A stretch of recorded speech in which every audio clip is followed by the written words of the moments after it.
When you're in procurement, it's common for others to ask what it is that you do. We know we're more than just the middleman, getting 3 competitive quotes and selecting the best price. But how do you communicate everything else that you can offer?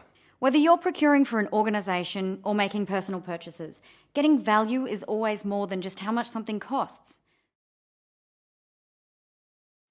Goods and services increase in value when there's low risk, when you get good service, and when they are innovative. The principle is the same whether you're dealing in the millions or your budget is lower than that. So let's start with cost needs. This is about managing purchase price, staying under budget, and minimising the total cost of ownership over the life of the product or service. Say, for example, you're buying workwear for mining employees. You consider the environment the garments are used in. You decide the requirement is to buy a more durable clothing that will withstand the harsh conditions. These may come at a higher cost, but they're better fabric. But since they won't need to be replaced as frequently, they'll be better value for money in the long run. Managing costs over the life of a product or service is core to our roles in procurement, but there's a variety of things that can happen and have an effect. Yes, and so you'll also be looking at risk. Risk needs may cover security or continuity of supply, safe and compliant products, environmental issues, and protecting your company from public threats such as bad press or social media that may result in reputational damage. Back to your mining workwear. Say you purchase majority from one supplier, but you've built relationships with a few others and allocate part of your spend to them. One day, your main supplier calls you to announce that their factory was on fire. Your last order cannot be delivered on time. This is disastrous. You have a new project expected to start, but fortunately, you pre-warned your other suppliers that you may be requiring more capacity from them. So it's more than identifying and assessing risks. It's about taking preventative measures too, and getting real customer service that's not just a call centre number. Good service from your supplier is worth its weight in gold. Reliability and responsiveness is the baseline. But what else do you need that's different to others? Is it more flexibility? Sharing of information? Supplying customised products or developing new ones? All things considered, do they work effectively with you?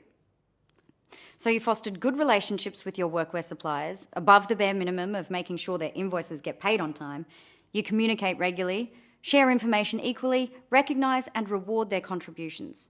You need additional capacity at short notice? No problem, say your suppliers. A good relationship can mean that extra help from both parties when it's most needed.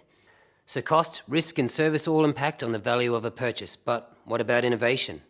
Companies need to be continuously improving to stay ahead, but doesn't this just happen anyway? And when they have a new product or service available, won't they be keen to tell you without you even asking? Well, there's more to it than that. Innovation comes through active collaboration when all parties are willing to look at new ways to deliver the need. This can deliver customisation or standardisation, process efficiencies and product innovations. All of that serves to give you better value. Involving your suppliers early in the specifications process is a good place to start. Recognise and reward their innovative ideas and encourage them to participate. You may uncover what the real issues are and develop a product that is a better fit to meet the need. For example, the garments are always damaged in the same place. This is due to a tool that needs to be carried. An extra pocket would mean that this tool can be carried properly without damaging the seams of the garment. So it is more than just new products.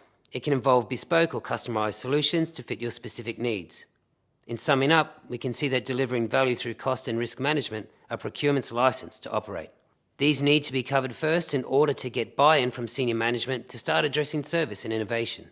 Use this model to help you have conversations with your suppliers beyond just price and to ensure you are taking full advantage of the value-creating potential of procurement. So, what aspect of value is most crucial in your categories? How much balance do you need between the 4 needs? Have you done enough to reduce cost and risk in your procurement activities? And what more can you do to take advantage of the service and innovation abilities of your suppliers?